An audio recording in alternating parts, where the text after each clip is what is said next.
Ju jetoni mes Prishtinës edhe Gjermanisë, e sigurisht që ne do kemi mundësi të flasim prapë për zgjedhjet, për balotazhin, por ndoshta edhe për zgjedhjet e parakohshme.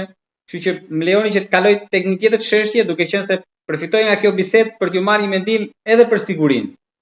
Ne nuk kemi pas mundësi që të flasim pak ditë më parë kur erdhën dronët, sepse ishte fushata, zgjedhjet, ishin përgatitjet, pra dronët nga Turqia. Çfarë mendimi keni për këtë ardhje në këtë moment? Mlidhet me një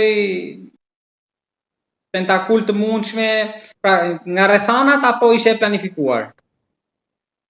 Dronët kamikazë të kanë ardhur, kanë pas për të ardhur në 2026. Qëllimi është i caktuar, e kuptojnë, sepse Kosova rrezikohet nga strukturat serboruse, kuptohet kjo punë, dhe duhet të ndërlidhem me komandantin ose udhëheqjen e KFOR-it, NATO-s realisht në Kosovë. 2 ditë pasi që është bërë komandanti i turk që ka marrë komandën e KFOR-it, 2 ditë në bazë vinë dronët kamikazë. Është një ndërlidhje e mirë, një bashkëpunim i mirë i Ministrisë Punëve Ushtarake, Ministrisë FSK realisht, Ministria e Forcës së Sigurisë, me pjesë të tjera të forcave të armatosura të Turqisë dhe me kompanitë të caktuara të cilët bojnë prodhimin e dronëve dhe pjesë të tjera të artillerisë dhe raketave.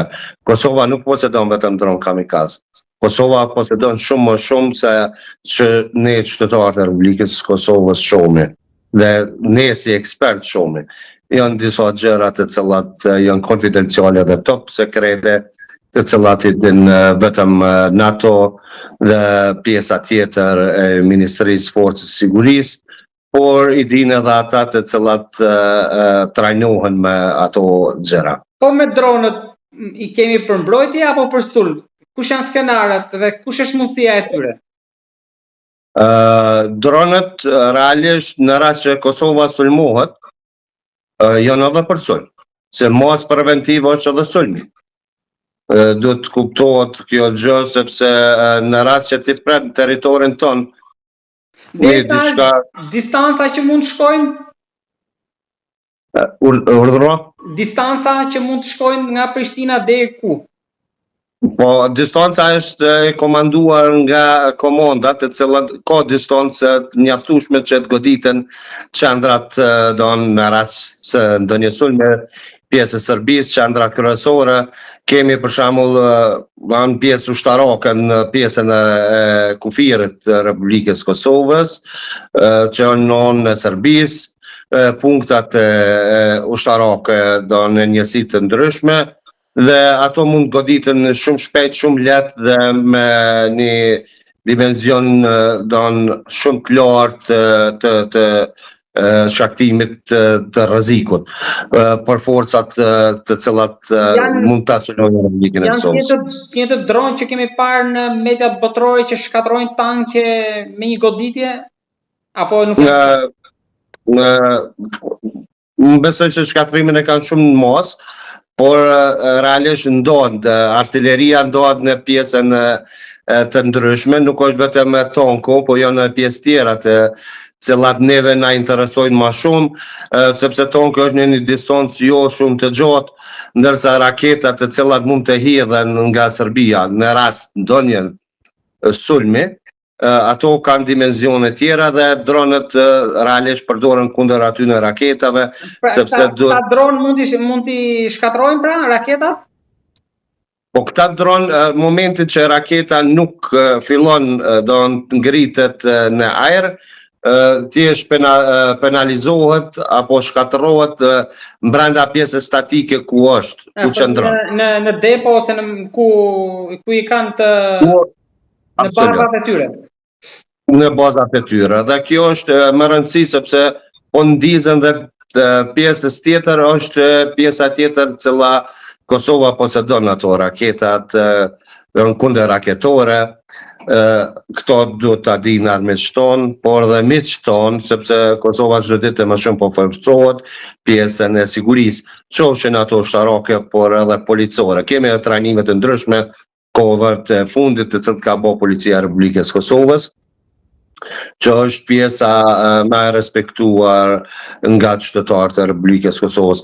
Ne do të kemi probleme në ditët në vijim, sepse lista sërbska ka marrë udhëheqjen e disa komunave, kuptohet, por nuk do të kemi probleme në zinxhirin komandues dhe në zinxhirin e sigurisë, sepse siguria është për të gjithë qytetarët, qofshin ata në nacionalitetit serb, bosnjak, turk, goran, egjiptian, shqiptar apo kush do të qoftë, ata janë pjesëtarë të sigurisë, janë policia jonë, dhe ata do të veprojnë në çdo cep të Republikës Kosovës, gjithë territorin e Republikës Kosovës. Policia duket sigurisht, ndoshta jo e para, po e dyta, se e para SBA, mbrojtësia, buroja e Kosovës. Momentalisht në opinion kuptohet që Amerika është një edhe nuk ka tjetër. Por momentalisht në bazë planit të sigurisë, unë mendoj që Turqia tani më ka marrë kontrollet të ndryshme të pilota në hapësirën ballkanike, e në ndërto edhe në Kosovë. Kemi pjesëtar të KFOR-it turk, të cilët nuk lejojnë të sulmohen si pjesëtar tjerë.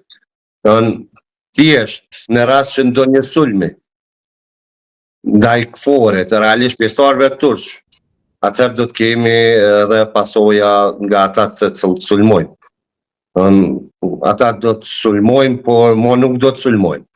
Kjo është urdhër për të gjithë pjesëtarët e KFOR-it turk, ushtarak turk, në rast që ndonjë sulmi, çdo sulmues duhet të eliminohet.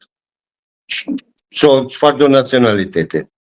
Ne kemi folur për sigurinë, por herët e kaluara kemi përfshirë edhe spionazhin.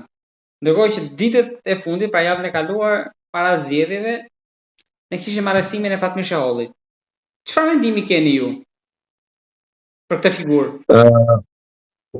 Dëgjoni, po më duket pak kjo tema e Fatmir Shahollit është pjesëtare të politikave kriminale të policisë të Serbisë, po më duket pak e egzageruar. Për arsye sepse një pjesëtar i cili ka marrë nga OKI 500.000 euro dhe nga drejtori tjetër 134.000 apo 6.000 mos marrë për shifër, dhe në komplet 630.000 euro për të ndërlidhur dhe të pjesës tjetër të spionazhit, dhe ka vepruar realisht kundër shpionim, realisht në rrokja. Bashkëpunimi tina me strukturat e Serbisë e kuptojmë ka qenë qysh më herët. Ne nuk mund të akuzojmë ato që ka bërë sot, sepse ai ka bërë shumë më herët. Ka qenë pjesë e politikave kriminale në atë kohë, të cilën e kanë quajtur SUP në Prishtinë, pjesa komanduese e policisë. Ka qenë inspektor, po në ndërto ka qenë edhe pjesë e shërbimit sekret sërb. Unë jam mosh të re, por kam lerë disa fakte për to. Voloni 2-3 nga ju që ju keni dijeni? Ndëgjoni, Fatmir Shaholli është drejt të arrestohet shumë amati. Sepse Fatmir Shaholli din shumë për atë se çfarë ka bërë shërbimi sekret sërb, UDB-ja në atë kohë, tani BIA, UDB-ja se çfarë ka bërë në Kosovë, sepse ka qenë ndëlidhur, ka qenë punëtor nga me i mupit sërb. Dhe këtë ne nuk mund të amohojmë sepse janë fakte, është gjendja faktike. Dhe për këtë, OKI mendoj që ka pasur gabime në strategjinë e saj, nga ish drejtorët Gashi dhe drejtori tjetër Maxhuni. Për kohën e PDK-s, qeveri